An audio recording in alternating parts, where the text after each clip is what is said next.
ধরা খাইলে রূপশীল রাইম আমার নো ক্লায়েন্ট বিটেক কইরা দেই টক্সিক গ্যাং আমার পিছে তিনটা মাথা হুট। এইচআর আশিক ও আরিয়ান দুজন ইন্ডিপেন্ডেন্ট আর্টিস্ট যারা বহুদিন ধরে নিজেদের মতো করে মিউজিক করে যাচ্ছে, নিজেরাই লিরিক লেখে, নিজেরাই সাউন্ড বানায়। হিপ হপ তাদের কাছে কোনো ট্রেন্ড নয়, এটা তাদের রক্তে মিশে আছে।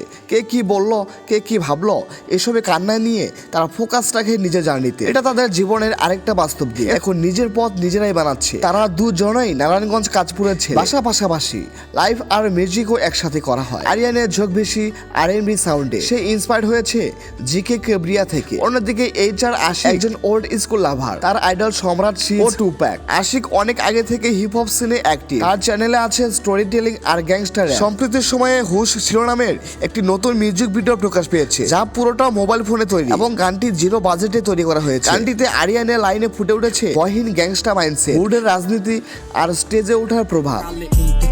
দেখবি জম খারা সকালে গিয়ে দেশে পলিটিক্স এডি নাইকা পলিসি যখন মাইকে ফু দিছি এসে সুদা কাঁপছে গান দিলের ভিতরে গিয়া উড়া ঘুরা বাজছে আমগলকে ক্যাশ কইরা কেডা কি পারছে মাইন্ড কইরা। আর অন্যদিকে এইচআর আশিকের লাইনে চোখে পড়ে গল্প বলার দক্ষতা, লোকাল ভাষা, পড়া দৃশ্য, ব্যঙ্গ আর পুরনো স্কুল ফ্লো। ময়না নাচি কয়না পিন্দা আমগো গানের পারে, গানের কথা কানে শয় না কুন্ডা কইতাম কারে, বিচার দিতি মারে মরা ধইরা মারে দইঞ্জা তোর হস্তা মুন্ডা দিলি যারে তারে। প্রফেশনাল না হলেও ট্র্যাকটা পুরোপুরি র এবং রিয়েল। আরিয়ানের উল্লেখযোগ্য গানগুলোর মধ্যে হচ্ছে বলে যাও, অতীত, ডিস্টার্ব ইত্যাদি। খুব শীঘ্রই আরিয়ান প্রকাশ করবে আরো শক্ত র্যাপ এবং R&B সং, যা বিডি হিপ হপ আপডেটস থেকে সরাসরি সম্প্রচার করা হবে।